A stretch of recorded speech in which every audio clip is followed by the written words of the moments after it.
नमस्कार दोस्तों। बंगला वर्णमाला सीरीज का ये दूसरा वीडियो है। पिछले वीडियो में मैंने फा तक लिखा था।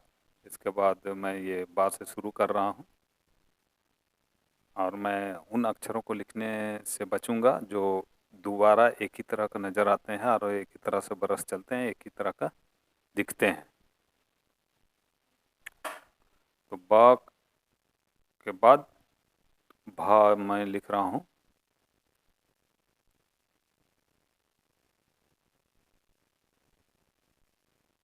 और जैसा कि आप जानते हैं, मैं हिंदी साइन राइटिंग करता हूँ। हिंदी के अलावा अंग्रेजी में भी मैं साइन राइटिंग करता हूँ, लेकिन बंगला मुझे एकदम नहीं मालूम है। और मैं ये रिक्वेस्ट पर ये वर्णमाला लिख रहा हूँ, जैसा कि पिछले वीडियो में मैं बता चुका हूँ। तो भा के बाद ये मैं माँ लिख रहा हूँ।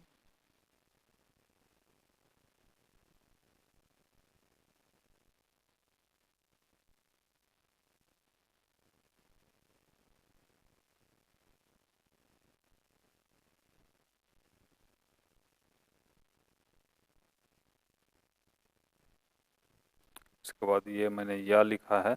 या के बाद मैं रा नहीं लिखूँगा, क्योंकि रा बा के जैसा ही नज़र आता है, सिर्फ एक बिंदु नीचे में लगता है, इसलिए रा नहीं लिख रहा हूँ। सीधे सीधे मैं ला लिख रहा हूँ। ला आप देख रहे हैं एकदम हिंदी जैसा ही है, थोड़ा सा अंतर रहता है ला में।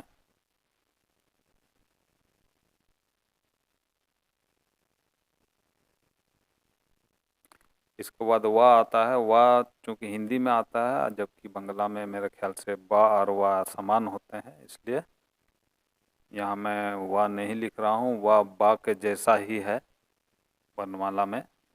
इसके बाद ये मैं तलवेस सा लिख रहा हूँ, और तलवेस सा चूँकि थोड़ा अलग टाइप का है, इसलिए लिखने में थोड़ा सा दिक्कत होता है। हो सकता है इस तरह से अच्छा नज़र नहीं आए, जो बांग्ला भाषी वो अच्छी तरह समझ सकते हैं। इसको दूसरा तरीका से भी अपने हिसाब से मैं लिख कर दिखाऊंगा वीडियो के अंत में।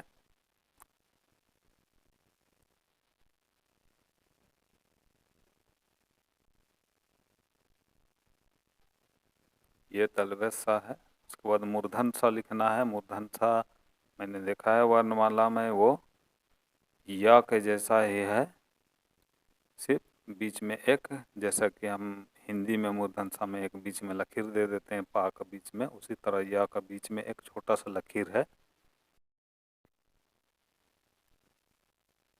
तो कहने का मतलब यही है, या जो मूर्धन सा मैं लिखूंगा वो या के जैसा ही है, लेकिन फिर भी मैं लिख कर दिखा रहा हूँ दोबारा।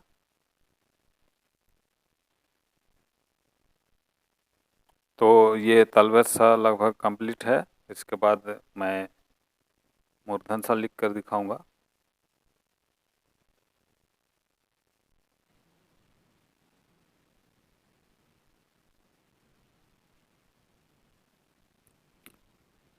ये तलवत सा के पहले जो ला लिखा हुआ है, उसके पहले या है। जो हिंदी भाषी हैं उनके लिए मैं ये कह रहा हूँ, और जिन्हें बांग्ला आता है उनके लिए तो सिर्फ इशारा ही काफ़ी है कि या कौन सा है। तो वैसा ही लिखना है, बीच में एक छोटा सा नीचे में लकीर दे देना है, वो मूर्धन सा बन जाएगा।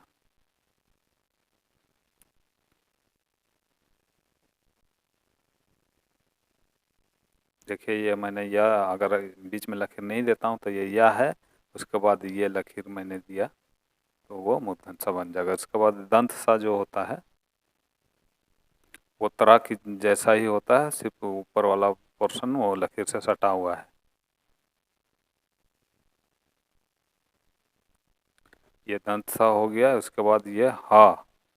इसके अलावा दूसरा और कोई ऐसा वर्णमाला में नहीं है बांग्ला में जिसको कि मुझे लिखने की आवश्यकता है। सिर्फ एक है, वो ता जैसा दिखता है। ता में हलंत दिया हुआ है, उसको अलग तरह से किस तरह से पढ़ते हैं पता नहीं है, तो ये थोड़ा सा अलग तरह का है, इसलिए मैं इसको लिख दे रहा हूँ। तो ये बांग्ला वर्णमाला लगभग कंप्लीट है, और आशा है कि आप लोगों को मेरा ये पहला राइटिंग जो है अच्छा लगा होगा। अब मैं कुछ शब्द लिख कर दिखा रहा हूँ, और ये शब्द है आप कैसे हैं। तो इसको मैंने गूगल में ट्रांसलेट किया, गूगल ट्रांसलेट में जाकर, और उसके बाद जो शब्द आया है उसको मैं लिख कर दिखा रहा हूँ। पढ़ना मुझे नहीं आता है, फिर भी अपने हिसाब से मैं ये लिख रहा हूँ। तुमी केमन अच्छे, बांग्ला में शायद ऐसा ही कहते हैं, आप कैसे हैं। तो उस शब्द को मैं लिख रहा हूँ, अक्षर माने वाक्य को लिख रहा हूँ।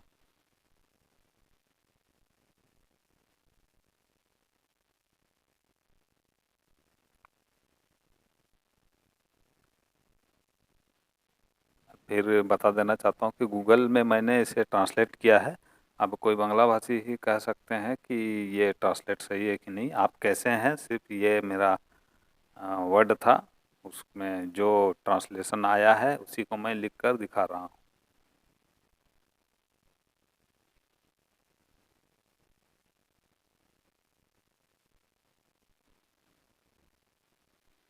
तो एक बात मेरे समझ में आता है, हिंदी और बांग्ला में सीधी लकीर जो ऊपर वाला है वो, और खड़ी लकीर, ये मायने रखता है। आपको अगर राइटिंग सीखना है और अपना राइटिंग को सुंदर करना है, हिंदी हो या बांग्ला, तो खड़ी लकीर को एकदम सीधा रखें और बाएं से दाएं वाला लकीर को भी सीधा रखें।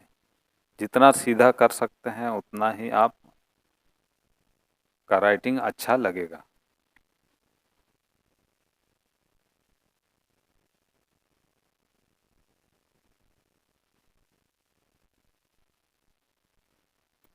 तो केमन हो गया है, आप कैसे हैं, तुम्हें केमन अच्छे।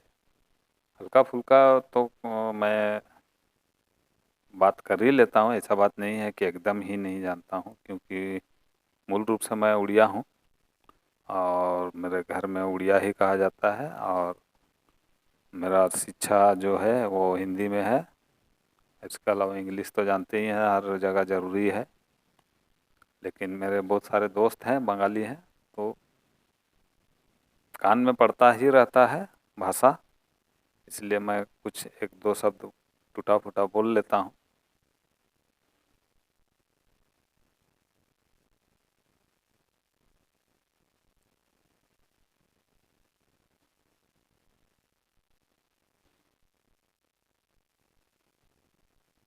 तो ये शब्द लगभग जो वाक्य मैं लिख रहा हूँ यह कंप्लीट होने जा रहा है, तुम्ही केमन अच्छे। तो मैं चाहूँगा अपने जो बंगाली में जो राइटिंग करते हैं वो मुझे बताएं कि मैंने कैसा परफॉर्म किया है इस वीडियो में बांग्ला राइटिंग को लेकर, और कुछ भूल सुधार हो तो सुझाव दे सकते हैं।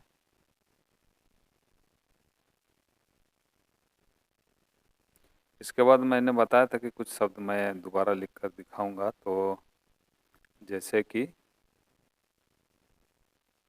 भा है, भा को थोड़ा सा आप हेर फेर कर सकते हैं। यहाँ पर देखिए, बा पहला के बाद सेकंड अक्षर जो भा है, थोड़ा सा अपने हिसाब से कुछ भी हल्का फुल्का हेर फेर कर सकते हैं। अगर अच्छा लगता है तो अच्छी बात है, नहीं तो जैसा नॉर्मल है वैसा आप लिख सकते हैं। तो अपने राइटिंग में कुछ एक्स्ट्रा निखार लाने के लिए अपने हिसाब से थोड़ा सा प्रयास करना चाहिए।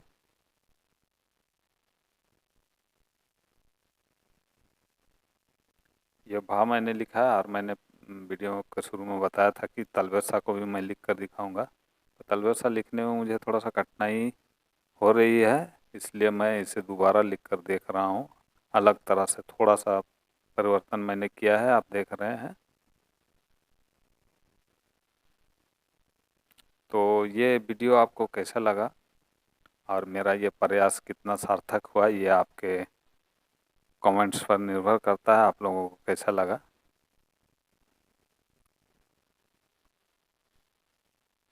तो ये अलग तरह का प्रयास था। तो बहुत बहुत धन्यवाद दोस्तों वीडियो देखने के लिए। धन्यवाद।